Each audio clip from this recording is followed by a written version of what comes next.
Assalamualaikum warahmatullahi wabarakatuh. Para pemirsa kaum muslimin rahimakumullah. Ada 4 hal yang membatalkan wudhu kita. Pertama adalah ma kharaja minas sabilaini ghairal mani.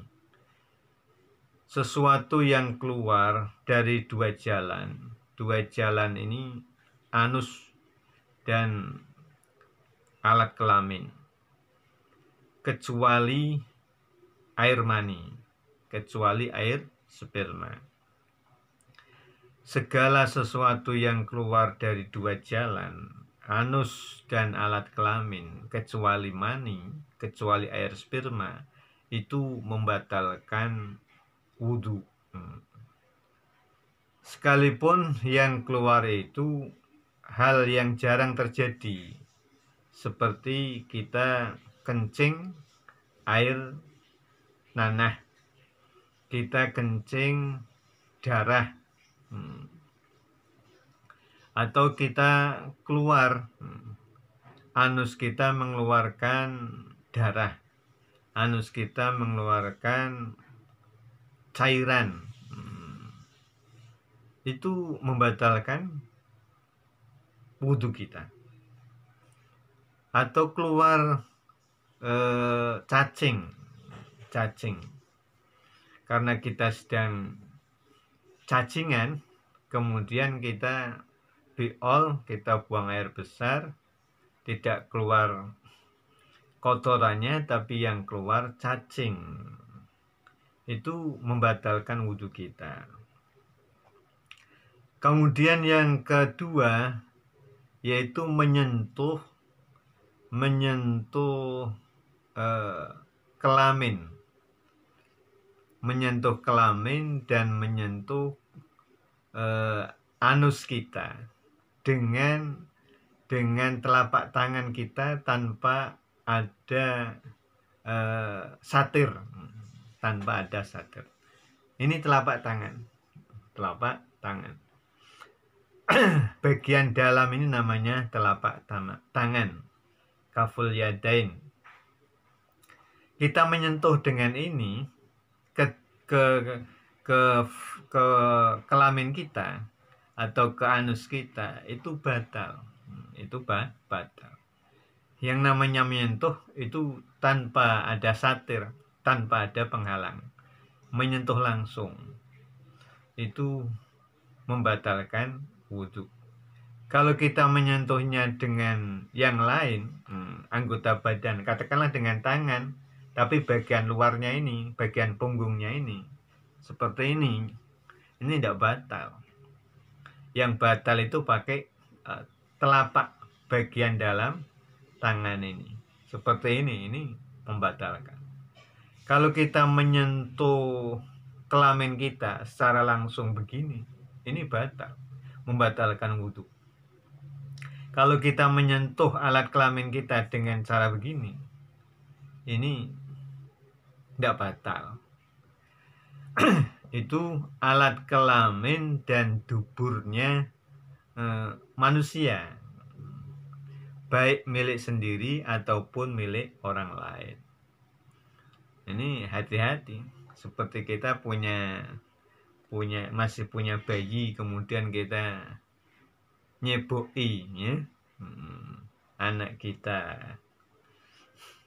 kita masih dalam keadaan berwudu, suci berwudu, kemudian kita nyeboi anak kita dengan jari jemari kita, itu batal wudhu kita. Jadi sekali lagi, yang kedua yang membatalkan wudhu itu adalah menyentuh kelamin kita, menyentuh dubur kita, ya, dengan bagian dalam tangan ini, telapak tangan ini, kaful yadain, tanpa ada satir, tanpa ada penghalang. Kemudian yang ketiga, menyentuh kulit wanita yang dewasa, yang bukan mahramnya tentunya. Ini batal. Bersentuhan kulit antara kita dengan perempuan lain,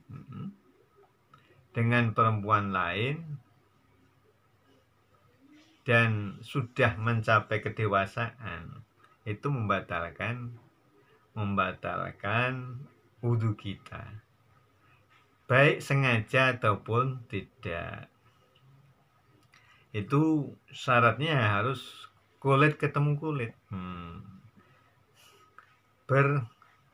bertemu langsung, tidak ada satirnya. Ini membatalkan wudhu kita. Kalau yang kita sentuh itu anak-anak, ya tidak batal wudhu kita. Artinya anak-anak yang masih belum mustaha, yang belum menarik syahwat. Kemudian yang keempat, zawalul akli, hilang akalnya. Orang yang hilang akalnya ini batal wudhunya. Seperti orang sedang punya air wudhu, sedang suci hadasnya, ya. Kemudian dia ayan, dia pingsan, ini batal wudhunya. Termasuk orang tidur, Orang tidur itu zawalul akli, hilang akalnya. Maka tidur itu membatalkan wudhu. Nah, bagaimana kalau ngantuk? Kalau ngantuk tidak membatalkan wudhu. Terus apa bedanya antara ngantuk dengan tidur? Ini para fuqaha membedakan. Kalau ngantuk itu keadaannya seperti tidur, tetapi dia masih mendengar suara-suara yang terjadi di setempat, yang terjadi di sekitarnya.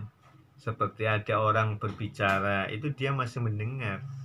Itu namanya ngantuk. Demikian yang dapat saya sampaikan. Alhasil ada 4 hal yang membatalkan wudhu. Yang pertama, keluarnya segala sesuatu dari 2 jalan, depan atau belakang. Yang kedua, menyentuh alat kelamin dan menyentuh anus, baik milik orang lain atau milik kita sendiri. Yang ketiga, bersentuhan kulit antara lain jenis yang bukan mahramnya, yang sama-sama dewasa. Kemudian yang keempat, hilangnya akal, baik itu tidur atau pingsan. Demikian.